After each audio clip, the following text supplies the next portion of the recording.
আমরা যেটা নিয়ে আলোচনা করব সেটা হচ্ছে যে প্রোটিন।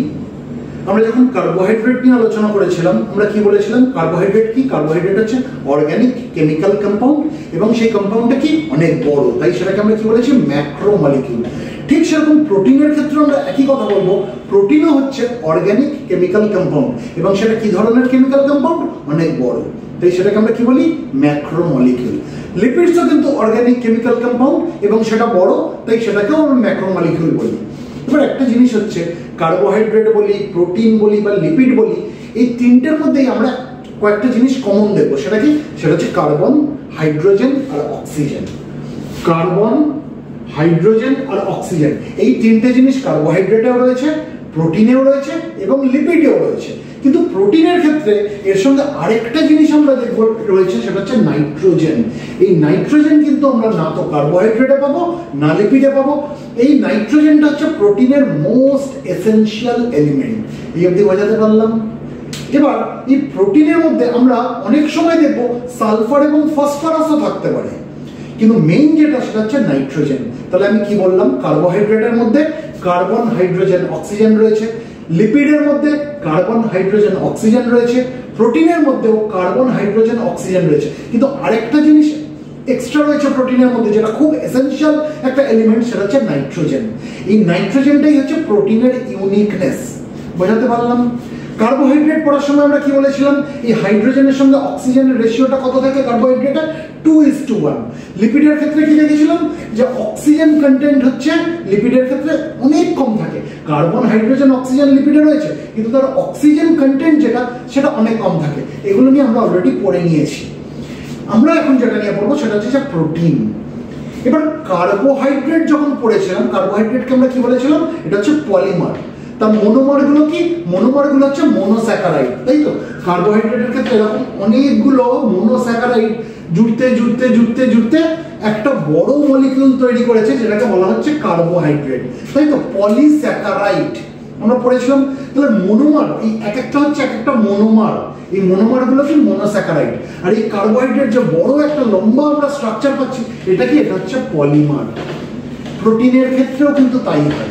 প্রোটিনের ক্ষেত্রে যে মনোমার যেগুলো সেগুলোকে বলা হয় অ্যামাইনো অ্যাসিড, মানে তার ইউনিটগুলো, প্রোটিনের ইউনিটগুলো হচ্ছে অ্যামাইনো অ্যাসিড।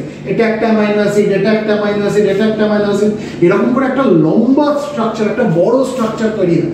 এই এক একটা যে ইউনিট, এগুলো হচ্ছে এক একটা মনোমার, এগুলো হচ্ছে অ্যামাইনো অ্যাসিড। অ্যামাইনো অ্যাসিড প্রোটিনের ক্ষেত্রে। তাহলে এটা যদি মনোমার হয়, তাহলে এই মনোমারগুলো যখন জুড়তে জুড়তে একটা বড় স্ট্রাকচার তৈরি করেছে, সেটাকে আমরা কি বলবো, সেটাকে আমরা বলবো পলিমার। ঠিক আছে? তাহলে কার্বোহাইড্রেটের ক্ষেত্রেও দেখলাম কার্বোহাইড্রেট পলিমার, প্রোটিনের ক্ষেত্রেও দেখলাম প্রোটিন পলিমার, কিন্তু lipids are not usually polymers. Lipid কিন্তু পলিমার না, যদিও লিপিড বড় মলিকিউল হলেও কিন্তু তারা কার্বোহাইড্রেট এবং প্রোটিনের তুলনায় তার লিপিড হচ্ছে ছোট। কার্বোহাইড্রেট আর প্রোটিনের তুলনায় লিপিড ছোট, কিন্তু লিপিড তুলনামূলক বড়, তাই লিপিডকে আমরা ম্যাক্রোমলিকিউল বলি। ঠিক আছে? তাহলে তিনটে ম্যাক্রোমলিকিউল আমরা কি কি জানলাম, কার্বোহাইড্রেট, প্রোটিন এবং লিপিড। আজকে আমরা প্রোটিনটা নিয়ে, মানে এখন আমরা প্রোটিনটা নিয়ে একটু ডিটেইলসে পড়াশোনা করব। এটা বুঝছি তাহলে।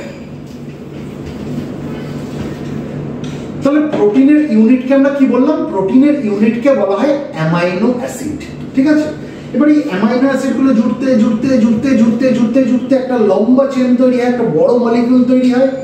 কার্বোহাইড্রেটের ক্ষেত্রে আমরা যেরকম কনসেপ্টটা পেয়েছিলাম অনেকটা সেরকম চিন্তা করো। কার্বোহাইড্রেটের ক্ষেত্রে কি দেখেছিলাম, মনোস্যাকারাইড গুলো জুড়েছে, জুড়ে জুড়ে জুড়ে জুড়ে জুড়ে একটা বড় একটা স্ট্রাকচার তৈরি হয়েছে। এই যে বড় যে স্ট্রাকচারটা তৈরি হয়েছে সেটাকে আমরা বলছি পলিস্যাকারাইড, তাই তো? প্রোটিনের ক্ষেত্রেও তাই। প্রোটিনের ক্ষেত্রে এক একটা যে ইউনিট, এই এক একটা ইউনিটকে বলা হয় অ্যামাইনো অ্যাসিড। অ্যামাইনো অ্যাসিড এগুলো কি, এই অ্যামাইনো অ্যাসিড গুলো হচ্ছে মনোমার, এই অ্যামাইনো অ্যাসিড গুলো হচ্ছে মনোমার। ঠিক আছে? এবার এই একটা অ্যামাইনো অ্যাসিডের সঙ্গে আরেকটা অ্যামাইনো অ্যাসিড জুড়েছে বন্ডের মাধ্যমে, একটা অ্যামাইনো অ্যাসিডের সঙ্গে তারপরের অ্যামাইনো অ্যাসিড জুড়েছে বন্ডের মাধ্যমে, এটার সাথে এটা, মানে প্রত্যেকটা অ্যামাইনো অ্যাসিড একটা অ্যামাইনো অ্যাসিডের সঙ্গে আরেকটা অ্যামাইনো অ্যাসিড জুড়ে রয়েছে। কিসের মাধ্যমে? বন্ধনের মাধ্যমে, বন্ডের মাধ্যমে। সেই বন্ডটাকে বলা হয় পেপটাইড বন্ড।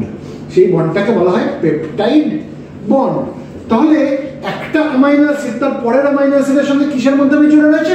পেপটাইড বন্ডের মাধ্যমে জুড়ে রয়েছে। মানে আমার পাশে যদি আরেকজন কেউ দাঁড়িয়ে থাকে, তার সাথে যদি আমাকে একটা বন্ধন সৃষ্টি করতে হয়, বন্ধুত্বের বন্ধন, আমি আমার হাত বাড়িয়ে দেবো, ও তার হাত বাড়িয়ে দেবে, দুজনে হাতে হাত ধরে আমরা একজন আরেকজনের সঙ্গে লেগে থাকলাম।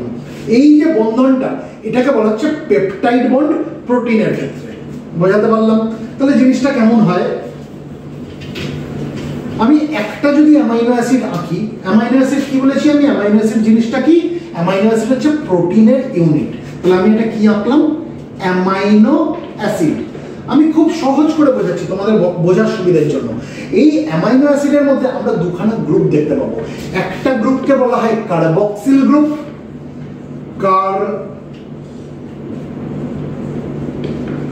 আরেকটা গ্রুপকে বলা হয় অ্যামাইনো গ্রুপ, অ্যামাইনো গ্রুপ।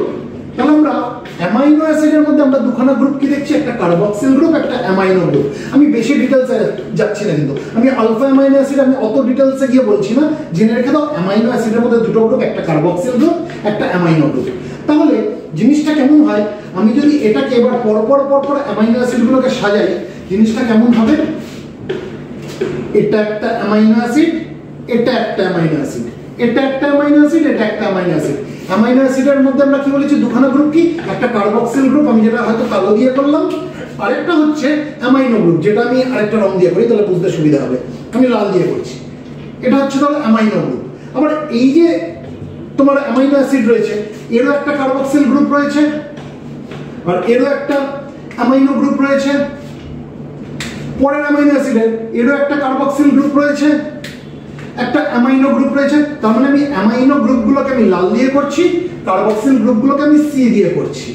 ঠিক আছে, কার্বক্সিল গ্রুপটা আমি সি দিয়ে করছি, আর অ্যামাইনো গ্রুপগুলো আমি লাল দিয়ে করছি। তাহলে দেখো জিনিসটা কেমন হলো, একটা অ্যামাইনো অ্যাসিড তার পরের অ্যামাইনো অ্যাসিডের সাথে কিভাবে জুড়ে রয়েছে, এই আগের অ্যামাইনো অ্যাসিডের অ্যামাইনো গ্রুপ তার পরের অ্যামাইনো অ্যাসিডের কার্বক্সিল গ্রুপের সঙ্গে লেগে রয়েছে।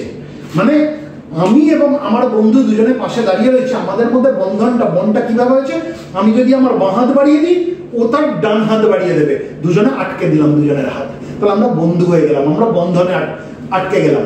ঠিক একইভাবে আমার এপাশে যে বন্ধুটা রয়েছে, আমি আমার ডান হাত বাড়িয়ে দিলাম, ওর বাঁ হাত বাড়িয়ে দিল, আমরা আটকে গেলাম। তাহলে এরকম একটা লম্বা চেন তৈরি হলো। তাহলে অ্যামাইনো অ্যাসিডের মধ্যে যে দুটো গ্রুপ আমরা দেখছি, কার্বক্সিল গ্রুপ এবং অ্যামাইনো গ্রুপ, কার্বক্সিল গ্রুপ এবং অ্যামাইনো গ্রুপ, আগের অ্যামাইনো অ্যাসিডের অ্যামাইনো গ্রুপ তার পরের অ্যামাইনো অ্যাসিডের কার্বক্সিল গ্রুপের সঙ্গে লেগে রয়েছে, আবার সেই অ্যামাইনো অ্যাসিডের অ্যামাইনো গ্রুপ তারপরের অ্যামাইনো অ্যাসিডের কার্বক্সিল গ্রুপের সঙ্গে লেগে রয়েছে। এই যে অ্যামাইনো গ্রুপ আর কার্বক্সিল গ্রুপ যে লেগে গেল, এটাই তৈরি করলো পেপটাইড বন্ড। এই যে বন্ধনটা তৈরি হলো, এটাকেই বলা হয় পেপটাইড বন্ড। বোঝাতে পারলাম? তাহলে পেপটাইড বন্ড জিনিসটা কি, পেপটাইড বন্ড কিচ্ছু না, কার্বক্সিল গ্রুপের সঙ্গে অ্যামাইনো গ্রুপের মেল বন্ধন। ঠিক আছে, তাহলে একটা অ্যামাইনো অ্যাসিড তার পরের অ্যামাইনো অ্যাসিডের সাথে কিসের মাধ্যমে জুড়ে রয়েছে, পেপটাইড বন্ডের মাধ্যমে জুড়ে রয়েছে। আর এই পেপটাইড বন্ড কিভাবে তৈরি হয়েছে, আগের অ্যামাইনো অ্যাসিডের অ্যামাইনো গ্রুপ আর পরের অ্যামাইনো অ্যাসিডের কার্বক্সিল গ্রুপ দুজনে একসাথে বন্ধন করে এই পেপটাইড বন্ড তৈরি করেছে। তাহলে এগুলো আমরা কি দেখছি, এগুলো আমরা দেখছি পেপটাইড বন্ড, পেপটাইড বন্ড। তাহলে এটাকে যদি আমরা সহজ করে বলি, তাহলে আমরা কি বলতে পারি, আমরা বলতে পারি যে অ্যামাইনো অ্যাসিডগুলো কিভাবে জুড়ে থাকে, একটা অ্যামাইনো অ্যাসিড আরেকটা অ্যামাইনো অ্যাসিডের সঙ্গে পেপটাইড বন্ডের মাধ্যমে জুড়ে থাকে, একটা অ্যামাইনো অ্যাসিড আরেকটা অ্যামাইনো অ্যাসিডের সঙ্গে পেপটাইড বন্ডের মাধ্যমে জুড়ে থাকে। ঠিক আছে, তার মানে জিনিসটা কেমন হয়, আমরা যদি ওই ফুলের মালা দেখি, ফুলের মালার যে এক একটা ইউনিট কি, এক একটা ইউনিট হচ্ছে ফুল, এই ফুলগুলো জুড়তে জুড়তে জুড়তে জুড়তে একটা লম্বা স্ট্রাকচার তৈরি করেছে, একটা লম্বা চেন তৈরি করেছে, তাই তো? এই এক একটা ফুল যদি এক একটা অ্যামাইনো অ্যাসিড হয়, এই যে লম্বা চেন যেটা তৈরি হলো, এটা হচ্ছে প্রোটিন। এই অবধি বোঝা গেল? এবার আমরা আরেকটু ডিটেলসে যাব, জিনিসটা কেমন হয়। আমরা পেপটাইড বন্ড বুঝলাম, আমরা অ্যামাইনো অ্যাসিড বুঝলাম, অ্যামাইনো অ্যাসিডের দুখানা গ্রুপ বুঝলাম, একটা কার্বক্সিল গ্রুপ একটা অ্যামাইনো গ্রুপ, এই কার্বক্সিল গ্রুপ এবং অ্যামাইনো গ্রুপ একসাথে হয়ে গিয়ে পেপটাইড বন্ড তৈরি করেছে, সব আমরা বুঝলাম। এবার একটা জিনিস জেনে রাখো, একটা যখন থাকছে প্রোটিনের ইউনিট, সেটাকে আমরা অ্যামাইনো অ্যাসিড বলি, সেটাকে আমরা অ্যামাইনো অ্যাসিড বলি। অ্যামাইনো অ্যাসিড মানে কি, প্রোটিনের একটা ইউনিট। এবার যখন এই অ্যামাইনো অ্যাসিড একটার সঙ্গে আরেকটা জুড়ে গেল, তখন কি হয়ে গেল, অ্যামাইনো অ্যাসিডের চেন তৈরি হলো। দুটো জুড়লেও চেন, তিনটে জুড়লেও চেন, বা আরো বেশি যদি জুড়তে লাগে, সবগুলো কি হয়ে গেল, অ্যামাইনো অ্যাসিডের চেন তৈরি হয়ে গেল। এই যে অ্যামাইনো অ্যাসিডের একটা চেন তৈরি হয়ে গেল, অনেকগুলো অ্যামাইনো অ্যাসিড জুড়ে জুড়ে, মানে একের অধিক অ্যামাইনো অ্যাসিড জুড়ে, সেটাকে বলা হয় পেপটাইড। সেটাকে কি বলা হয়, পেপটাইড। একটা থাকলে কিন্তু পেপটাইড বলবো না, একটা থাকলে অ্যামাইনো অ্যাসিড, কিন্তু যেই একের বেশি অ্যামাইনো অ্যাসিড একজন আরেকজনের সঙ্গে জুড়ে যাবে, তখন সেটা হয়ে গেল পেপটাইড। এবার যে পেপটাইডের মধ্যে দুখানা অ্যামাইনো অ্যাসিড জুড়ে রয়েছে, সেটাকে আমরা কি বলবো, ডাইপেপটাইড।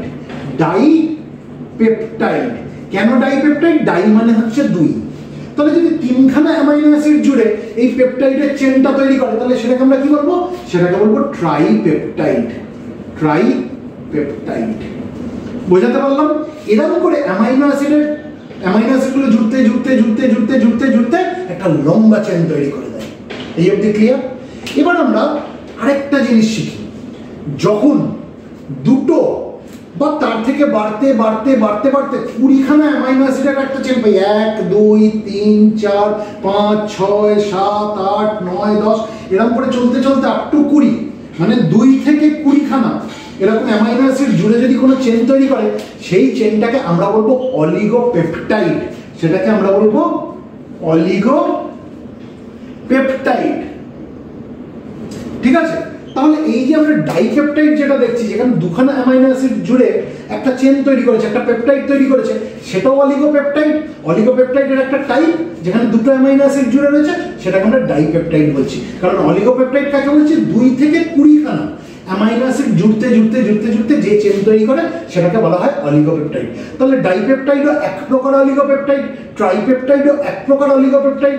যদি তিনটের বেশি যদি অ্যামাইনো অ্যাসিড জুড়ে একটা চেন তৈরি করে, 20টা অবধি যেতে পারে, সেটাকে আমরা কি বলবো, অলিগোপেপটাইড। বোঝাতে পারলাম? কিন্তু যদি 20টার বেশি হয়ে যায়, মোর দেন 20, যদি 20টার বেশি আমরা দেখি এরকম অ্যামাইনো অ্যাসিড জুড়তে লেগে গেছে, কিন্তু 50টার থেকে কম, লেস দেন 50, সেই যে আমরা জিনিসটা পেলাম, সেই যে চেনটা পেলাম, সেটাকে বলা হয় পলিপেপটাইড। পলি কথার মানে হচ্ছে অনেক, পলিপেপটাইড। তাহলে এই পেপটাইড চেনের মধ্যে আমরা কি দেখছি, অনেকগুলো অ্যামাইনো অ্যাসিড জুড়ে রয়েছে। কতগুলো? 20টার বেশি এবং 50টার কম, এটাকে বলা হয় পলিপেপটাইড। এবার একটা জিনিস ঠান্ডা মাথায় শোন, অনেক বইতে তুমি পড়বে, যখন দেখতে পাবে প্রোটিন আর পলিপেপটাইডকে একইভাবে প্রকাশ করা হয়, মানে যেটাই প্রোটিন সেটাই পলিপেপটাইড। তুমি যদি চুলচেরা বিচার করো না, তাহলে কিন্তু সেই জিনিসটা না। পলিপেপটাইডের থেকে প্রোটিন একটু আলাদা। কিসে আলাদা? সাইজে আলাদা। যখনই 50টার বেশি হয়ে যাবে, যখন 50টার বেশি অ্যামাইনো অ্যাসিড জুড়ে কোনো চেন তৈরি করবে, তখন আমরা সেটাকে প্রোটিন বলবো। তাহলে প্রোটিনের ক্ষেত্রে আমরা কি দেখবো, অ্যামাইনো অ্যাসিড কতগুলো রয়েছে, মোর দেন 50। ঠিক আছে? তখন আমরা সেটাকে বলবো প্রোটিন। মানে জিনিসটা কেমন হলো, একটা ট্রেন চিন্তা করো, একটা ট্রেন 12খানা কম্পার্টমেন্ট রয়েছে, আরেকটা ট্রেন চলে আসলো, 9খানা কম্পার্টমেন্ট রয়েছে। ঠিক আছে? তাহলে 12খানা কম্পার্টমেন্ট থাকুক বা 9খানা কম্পার্টমেন্ট থাকুক, দুটোকে আমরা ট্রেন বলবো। এবার আমরা যদি এই দুটো ট্রেনকে জুড়ে দিই কোনোভাবে, তাহলে আমরা কি বলবো, একটা লম্বা ট্রেন হয়ে গেল। যেমন মালগাড়ির ক্ষেত্রে আমরা দেখতে পারি, গুডস ট্রেনের ক্ষেত্রে দেখতে পারি। এরকমই পার্থক্য প্রোটিন আর তোমার পলিপেপটাইডের মধ্যে। পার্থক্য হচ্ছে পলিপেপটাইডের সাইজটা একটু ছোট, আর এরকম অনেকগুলো, একটা তো পলিপেপটাইড থাকবেই প্রোটিনের স্ট্রাকচারে, এক বা একের অধিক এরকম পলিপেপটাইড জুড়ে জুড়ে জুড়ে জুড়ে যেটা তৈরি হয়, সেটাকে বলা হয় প্রোটিন। বোঝাতে পারলাম? এবার জিনিসটা আরেকটুখানি ডিটেলসে যাই।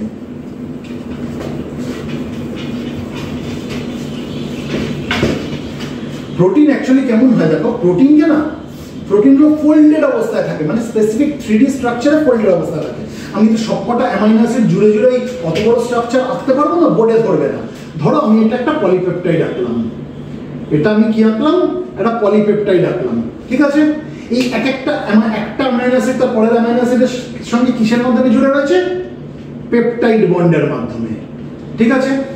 তাহলে এই যে আমি একটা পলিপেপটাইড পেলাম, দেখো এর সঙ্গে আরেকটা পলিপেপটাইড এরকম করে হয়তো জুড়ে রয়েছে। তাহলে এটা একটা পলিপেপটাইড, এটা একটা পলিপেপটাইড। এই পলিপেপটাইডের ক্ষেত্রে আমরা কি দেখছি, অ্যামাইনো অ্যাসিডগুলো কিসের মাধ্যমে জুড়ে রয়েছে, পেপটাইড বন্ডের মাধ্যমে জুড়ে রয়েছে, তাই তো?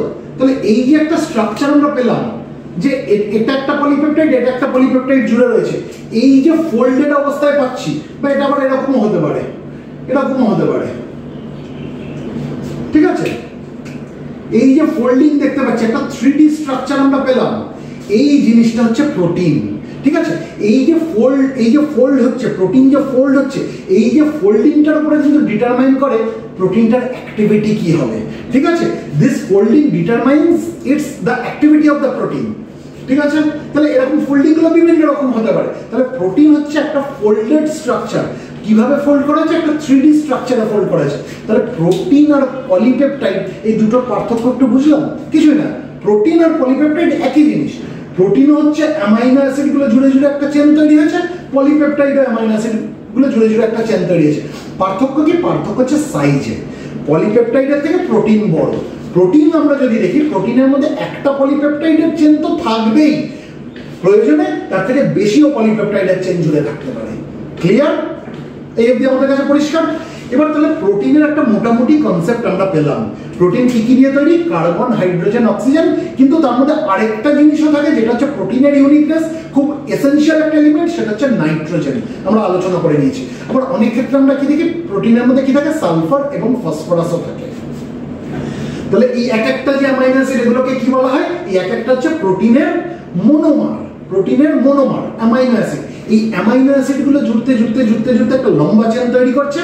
সেই চেনটাকে আমরা অলিগোপেপটাইড বলবো, না পলিপেপটাইড বলবো, না প্রোটিন বলবো, সেটা আমরা কিসের উপর বিচার করব? কতটা লম্বা, কতটা সাইজ হলো তার, কতগুলো অ্যামাইনো অ্যাসিড জুড়ে সেটা তৈরি হয়েছে তার উপর ডিপেন্ড করছে, তাই তো? আচ্ছা, এবার একটা জিনিস জেনে রাখো, আমি যখন প্রোটিন কনজিউম করলাম, প্রোটিনের মলিকিউল কি বড় মলিকিউল, যার জন্য এটাকে আমরা ম্যাক্রো মলিকিউল বলছি। আমার ডাইজেস্টিভ ট্র্যাক্ট কি সেটাকে অ্যাবজর্ব করতে পারবে? এই এত বড় মলিকিউলকে পারবে না। তাহলে যদি ডাইজেস্টিভ ট্র্যাক্ট থেকে প্রোটিনকে অ্যাবজর্ব করতে হয়, তাহলে কি করতে হবে? প্রোটিনের এই বড় মলিকিউলটাকে ছোট ছোট মলিকিউলে ভাঙতে হবে, তাই তো? অর্থাৎ তার হাইড্রোলাইসিস করাতে হবে। তার হাইড্রোলাইসিস না হলে, প্রোটিনের হাইড্রোলাইসিস না হলে, সেটা ছোট ছোট টুকরোয় না ভাঙলে সেটা অ্যাবজর্বেবল ফর্ম অবধি আসবে না, আমার ডাইজেস্টিভ ট্র্যাক্ট সেটাকে অ্যাবজর্ব করতে পারবে না। প্রোটিনের ক্ষেত্রে অ্যাবজর্বেবল ফর্ম কোনগুলো জেনে রেখে দাও, খুব ইম্পর্টেন্ট। ট্রাইপেপটাইড, ট্রাইপেপটাইড, ট্রাইপেপটাইড মানে যেখানে তিনখানা অ্যামাইনো অ্যাসিড জুড়ে রয়েছে, যেখানে তিনখানা অ্যামাইনো অ্যাসিড জুড়ে যে পেপটাইডটা তৈরি করেছে তাকে বলা হয় ট্রাইপেপটাইড। অ্যাটলিস্ট তাকে ট্রাইপেপটাইড অবধি ভাঙতেই হবে। যত বড়ই প্রোটিনের স্ট্রাকচারটা হোক, যত বড়ই প্রোটিনের চেন হোক, তাকে ভাঙতে ভাঙতে ভাঙতে ভাঙতে অ্যাটলিস্ট তাকে ট্রাইপেপটাইড অবধি ভাঙতে হবে, তাহলেই সেটার অ্যাবজর্পশন সম্ভব। এবার যদি সেটাকে আরো ছোট করে ভেঙে দেওয়া যায়, এরকম কোনো জায়গায় ভেঙে দেওয়া যায়, এরকম কোনো অবস্থায় ভেঙে দেওয়া যায় যেখানে দুখানা অ্যামাইনো অ্যাসিড আছে, তাহলে কি অ্যাবজর্পশন সম্ভব? অবশ্যই সম্ভব। ট্রাইপেপটাইড যদি অ্যাবজর্ব হয়, তার থেকে যখন আমি আরো ছোট করে ভেঙে দিচ্ছি, তাহলে সেটা তো অ্যাবজর্ব হবেই। এই যে আমরা জিনিসটা পেলাম যেখানে দুখানা অ্যামাইনো অ্যাসিড জুড়ে রয়েছে, এটাকে বলা হয় ডাইপেপটাইড। ডাইপেপটাইড। এবার যদি এটাকে আরো ভেঙে দেওয়া হয়, এটাকেও যদি ভেঙে দেওয়া হয়, তাহলে আমরা কি পাবো? তাহলে আমরা ইন্ডিভিজুয়াল অ্যামাইনো অ্যাসিড পেয়ে গেলাম। এটা হচ্ছে অ্যামাইনো অ্যাসিড। তাহলে অ্যামাইনো অ্যাসিড কি অ্যাবজর্ব হতে পারবে? অবশ্যই হতে পারবে। যদি ট্রাইপেপটাইড অ্যাবজর্ব হতে পারে, তাহলে তার থেকে ছোট যেটা ডাইপেপটাইড সেটা আরো অ্যাবজর্ব হবে। আর ডাইপেপটাইড যদি অ্যাবজর্ব হতে পারে, সেটাকে আমি যখন অ্যামাইনো অ্যাসিডে ভেঙে দিচ্ছি, মানে দুটোকে আমি যখন আলাদা করে দিচ্ছি, তাহলে তো সেটা অ্যাবজর্ব হবে। তাহলে প্রোটিনের অ্যাবজর্বেবল ফর্ম কোনটা? These three are the absorbable forms of proteins: tripeptide, dipeptide এবং অ্যামাইনো অ্যাসিড। তার মানে আমি যদি প্রোটিন কনজিউম করি, যতক্ষণ না সেটা ট্রাইপেপটাইড বা ডাইপেপটাইড বা অ্যামাইনো অ্যাসিড অবধি ভাঙবে, ততক্ষণ আমার ডাইজেস্টিভ ট্র্যাক্ট সেটাকে অ্যাবজর্ব করতে পারবে না। ধরো প্রোটিনকে ভাঙতে ভাঙতে ভাঙতে ভাঙতে, চিন্তা করো আমি এরকম কোন একটা ফর্মে এনে দিলাম, ঠিক আছে, যেখানে 6খানা অ্যামাইনো অ্যাসিড জুড়ে রয়েছে, তাহলে কি এটা আমার ডাইজেস্টিভ ট্র্যাক্ট অ্যাবজর্ব করতে পারবে? কখনোই পারবে না। প্রোটিনের লম্বা চেনটাকে আমি ভেঙেছি, ভেঙে 6খানা করে এনেছি, এখানে 6খানা, এখানে 6খানা জুড়ে রয়েছে, তাহলে এখানে কি ডাইজেশন হয়েছে? অবশ্যই হয়েছে। পার্শিয়াল ডাইজেশন হয়েছে, আমি প্রোটিনটার পার্শিয়াল ডাইজেশন করতে পেরেছি, কিন্তু কমপ্লিট ডাইজেশন করতে পারিনি। কমপ্লিট ডাইজেশন মানে যে ফর্মে ভাঙলে আমার সেটা অ্যাবজর্ব হবে, তত অবধিও আমি কিন্তু এটাকে ভাঙতে পারিনি।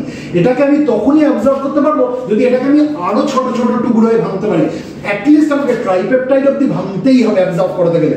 ট্রাইপেপটাইড ডাইপেপটাইড অব্দি ভাঙতে পারলে আরো ভালো, আর তার থেকেও যদি আমি ছোট করে দিতে পারি অ্যামাইনো অ্যাসিড, তাহলে তো এর থেকে ভালো জিনিস আর হতেই পারে না। তাহলে this three are the absorbable forms of proteins. আমরা আরো ডিটেলসে পড়বো যখন আমরা ডাইজেস্টিভ সিস্টেম নিয়ে পড়াশোনা করবো। তাহলে এই জিনিসটা আমাদের বোঝা গেল। আচ্ছা, এবার হচ্ছে প্রোটিন আমাদের শরীরে কি কি কাজ করে।